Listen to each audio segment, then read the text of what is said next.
Coach Rule said you said it really well that the defense played hard but needed to play faster. What did you mean by that?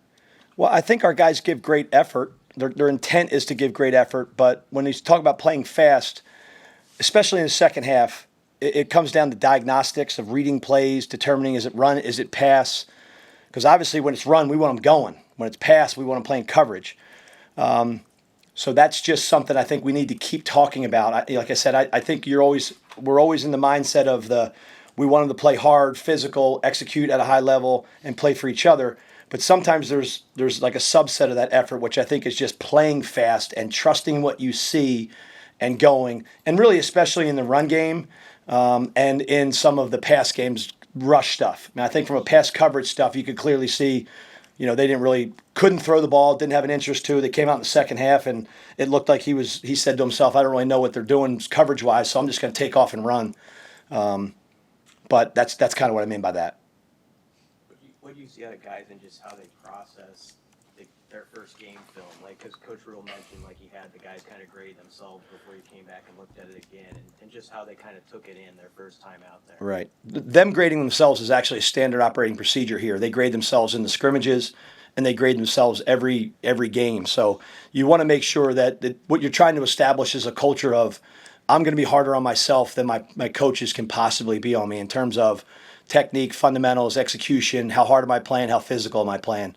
So that's something, when I got here last year, that was just, this program's done that under Matt. So I think it's a critical piece of self-evaluation, and then realizing that, you really get better in practice, but the games from week to week, I think we'll start to show some tremendous growth in how we're playing, because we do have a young defense in certain areas. And I think that now the time on task when they're in school and the meeting time can be a little bit more focused on each guy's individual development. So I think that that's going to be an area that the intent is you're going to get better as the season goes along. Anybody that says you don't is a fool. So we're focused on getting better in all those areas. Coach, how would you evaluate the play of your interior defensive line, and what would you like to see moving forward from those guys? I think you guys heard me say it last week when I said the defensive line, like, it's not a thinking man's position.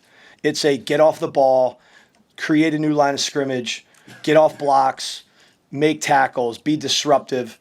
I think sometimes at times we were a little bit too fit oriented, meaning like, am I in the right place?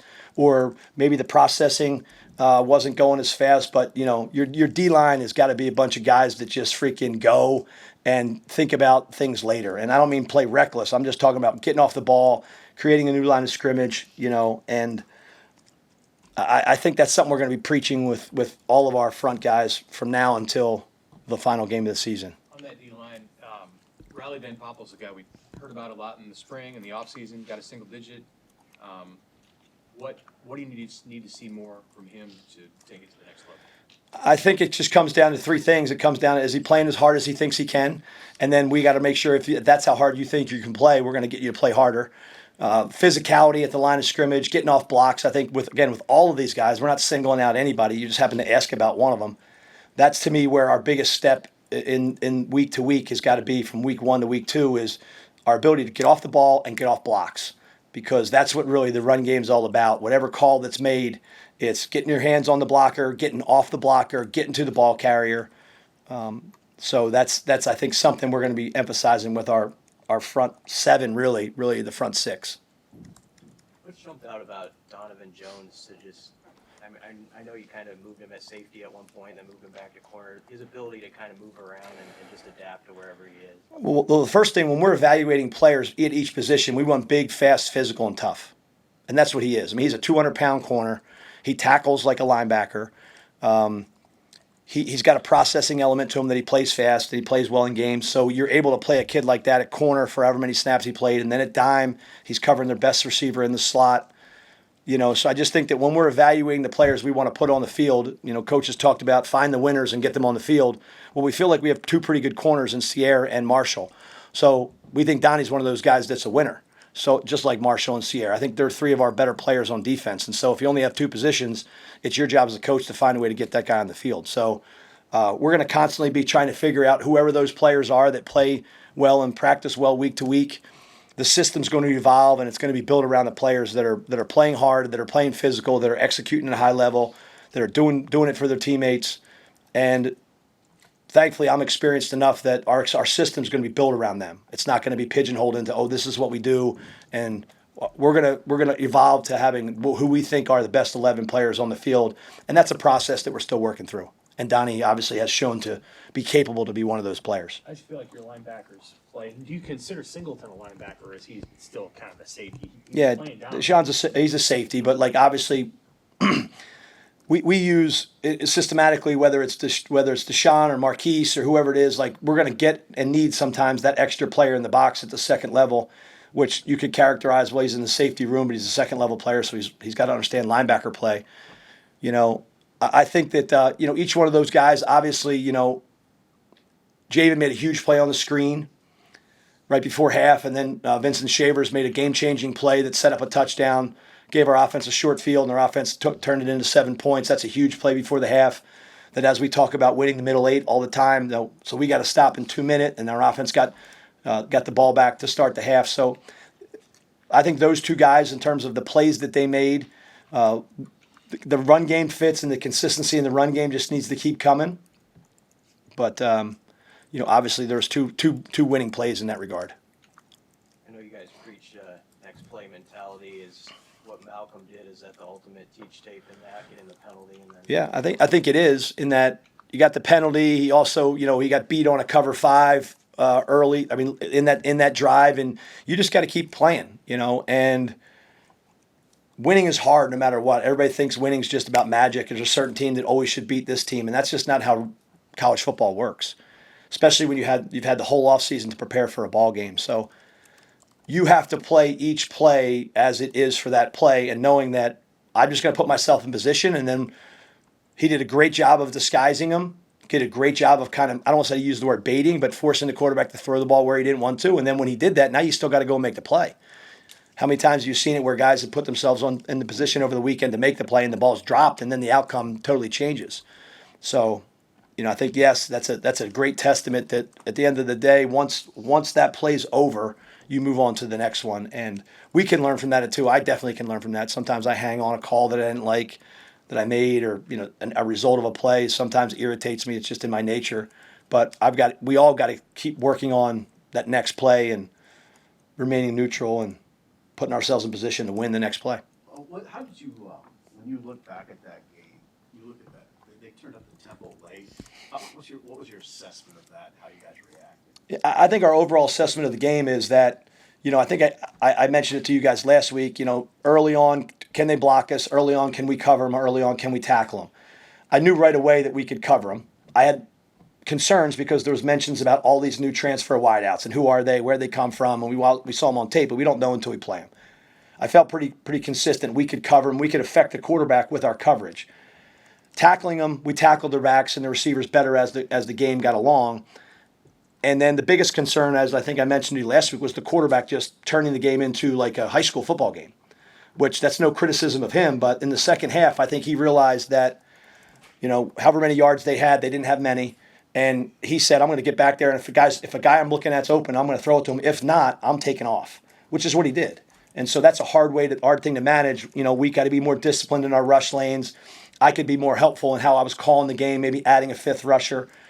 So in that regard, I think that's kind of how the game evolved. It was a weird second half in that they had 0 explosive plays the whole game except for the 29-yard scramble, which is a key factor in winning. We had 2 takeaways. They had none, which is a huge factor in winning.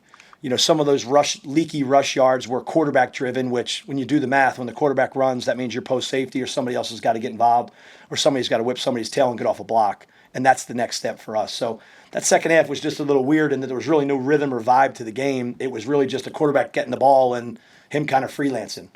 I was joking with a friend of mine. It reminded me of my old teammate, Jack Stanzak from LaSalle. He would just catch the ball, and he was a better athlete than everybody, so he just would run and get 200 yards rushing, and we'd win the game, and I'd be like, what is that? So that was kind of how that game was. I thought that kid was a great competitor, was big, strong, and we just made one more play at the end to win the game. Coach, you'll be home until October 11th. Right. How big will that be just for this defense to have the home crowd? You had the crowd lift you at times Right. before false start penalties. Yeah, I think obviously the crowd helped us in that game on third down specifically in that it put them behind the chains a little further than they were on third down, which then allowed us to adjust our call. 3rd and 4 is a much harder down to call than 3rd and 9. And then I've been in this environment just one time, and I was fortunate enough to be in an environment in Buffalo where the home crowd really, really helps the defense.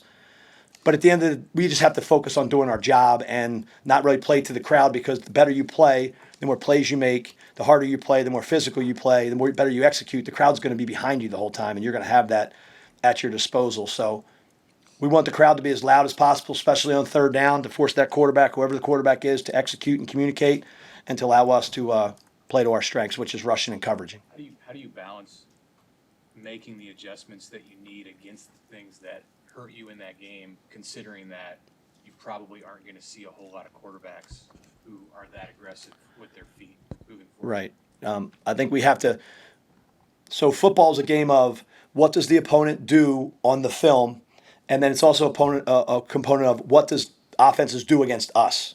And offensive coordinators, usually the ones that I've been around, the first thing they look at when they play a defense is they go, let me see the explosive plays they gave up. Let me see the touchdowns they gave up. Let me see the third down, whatever it is. And they will put that play in if they don't have it, or if they have it, they'll put it to the top of their chart.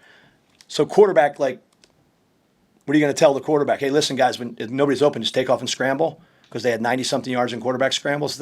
So we have to be alert that mobile quarterbacks are going to take off. And this quarterback we're playing this week, while not doing it last week a lot, if you look at his film in previous places and his previous year's film, he will run.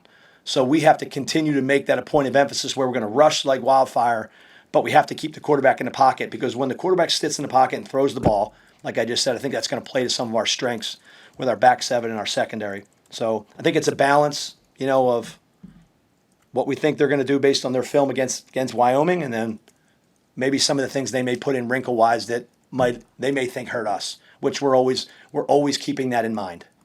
Going back to the home stretch, just how much more helpful is it with this young defense in terms of just working on improvement, being at home, not having to worry about travel for these first few weeks? Yeah, I think anytime you're home, you're just more comfortable, right? You're staying in your own apartment, you're staying in your own home, or you're staying in your own dorm. You're not traveling, you're not in and out of an airplane or a bus and in and out of meetings on the road. I just think you get into a nice rhythm. And I think the next thing for our guys in season is getting into a routine. Players like to get into a routine of, I'm up at this time, I go to class, I go to school, come back for football, I do my treatment, and there's a rhythm to it. So if you can establish that rhythm, good players establish that routine, and they're doing the same thing every Monday, Tuesday, Wednesday, Thursday, Friday.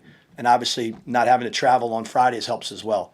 But at the end, we are just so focused on getting better at a lot of different things, the core principles of our defense, and I think that as the season goes, you're going to see that development in our guys. Thanks, Coach. Thank you, guys. Have a good day.